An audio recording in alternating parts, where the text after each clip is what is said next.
tonight's Channel 5 WTTW Champaign.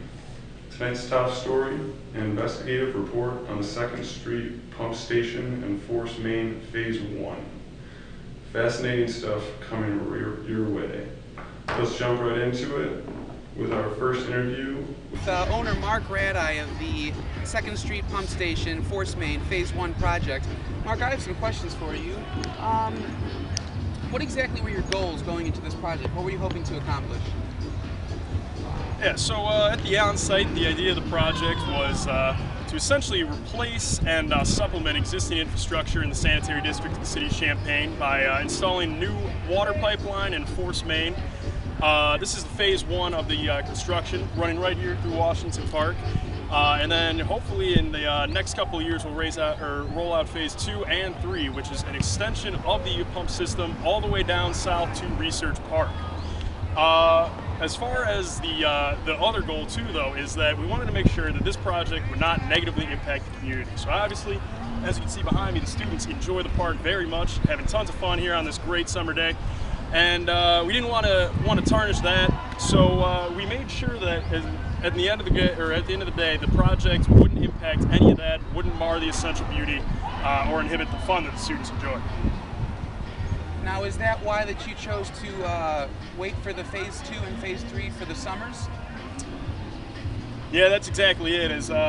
Obviously, we want to try to minimize the impact on student life as much as possible, and having construction go on while students are still here would just be a pain to try to fence out areas, block off things to them. So waiting in the summer, nice and easy, can work day in, day out, and really no impairments to the day-to-day construction process. So then, other than the impact on the student life, what were some of the other challenges that you faced in the first phase of this project? Yes, possibly the most significant for my side of it was that the original designs called for the pipeline to actually cut diagonally across the park. So cutting right through this grass, all the way extending past behind there. And it would have torn up the ground, it would have made an uneven surface, and it would have been a lot more costly to patch it back up and make it look as nice as it does. So I actually initiated one of the first change order on the documents, and that just has the pipeline instead go right across the side here, where it's minimally obtrusive, not going to damage any important groundwork, and really not too expensive to patch back up. You just throw a sidewalk right over it. Awesome, Mark. Thank you very much. We'll be back soon. Thanks, Tony and Mark. Now joining us live in the studio here, Harmon Jordan, representative for the City of Champaign. Harmon, what are some safety precautions that you take into consideration for a project such as this one? Well, for a project such as this one, a big safety measure we must take is blocking off armory and the sidewalks, essentially limiting access to 4th Street to ensure optimal safety for both pedestrians and the workers. Yeah. All right. And what are some measures that you take to protect the workers on site? Well, aside from limiting the area to only workers, another concern on site is bore pit safety. And in order to keep workers safe during this process, we incorporate shaft plans to make the pit not only more accessible, but to make it easier and more safe. All right, well that wraps up our time with Harmon. Let's go back out to Washington Park with our Tony Banda and Maddie Johnson, project manager, engineer, and designer. Take it away, Tony. Mark here. Maddie, what was the process of landing a project like this? What did you have to go through to get this job? Well, I work for Fairgram Engineering and Environmental. It's a consulting firm just outside of Champaign, and we have worked closely with the Urbana-Champaign Sanitary District. So they asked us to take on this project and design it for them.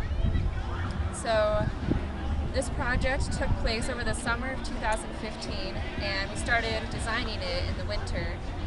And our design process followed like a design, bid, build project. And we designed the project, the force main, and then we bid out the work. And after receiving lots of different bids, we ended up choosing Stark Excavating to be our general contractor.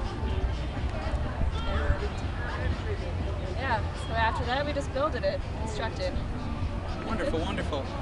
So what exactly was the timeline of this project? When did it take place? As I said, it started during, construction started May 2015, and it finished construction in November 2015. Awesome. Well, thank you for your time, and hope you enjoy your own park. We now have Brad Jameson, the construction general manager from Stark Excavating. Brad, what were the main subcontractors that you hired, and what role did they play in this project? So for this project, we hired 7 subcontractors. So the first one was VCNA Prairie Materials, and they handled all our concrete and backfilling. Then we also hired HD Supply Waterworks, and they supplied us with all our pipe and our pipe fittings. And then for all our precast, we hired Darnell Concrete Products. And then for our trucking needs, we hired Mike Bushman Trucking. We've used them in the past, and they've done a great job, so we decided to keep using them on most of our projects. And then this project dealt with mainly directional boring. So we hired Western Utility to do the boring because they're a well-known company. And then Hardkey Engineering and Surveying did the layout for the project. And F&W Lawn Care and Landscaping is doing our landscaping. All right, so with all these different crews working on the project, how many subcontractors were actually on the site on any given day? Well, since the project was a force main, most subs were there throughout the entire project. For example, directional drilling and traffic control was needed every day. So they were there almost the entire time. And landscaping was done as we went along with the project, following the work. So we used it the whole time. All right.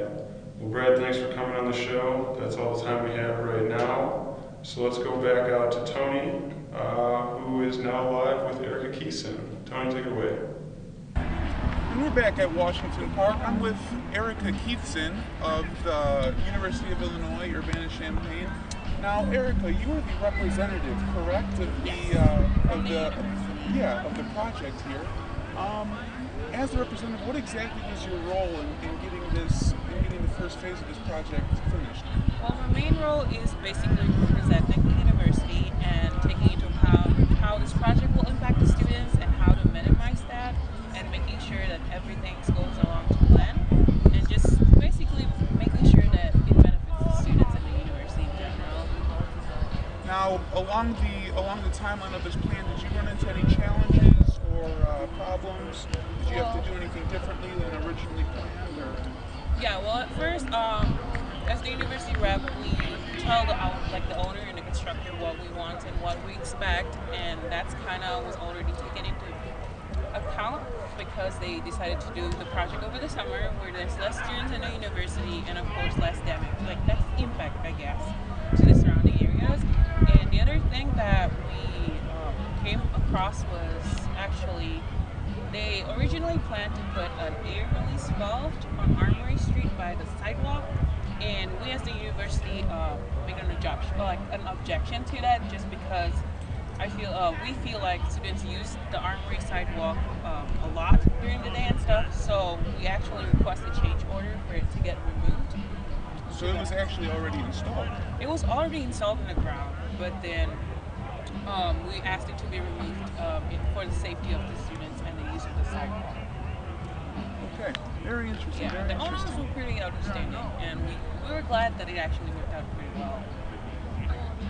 Well, that's all the time that we have for now. We'll be back soon. Thanks, Tony. That wraps up our investigative report over at Washington Park.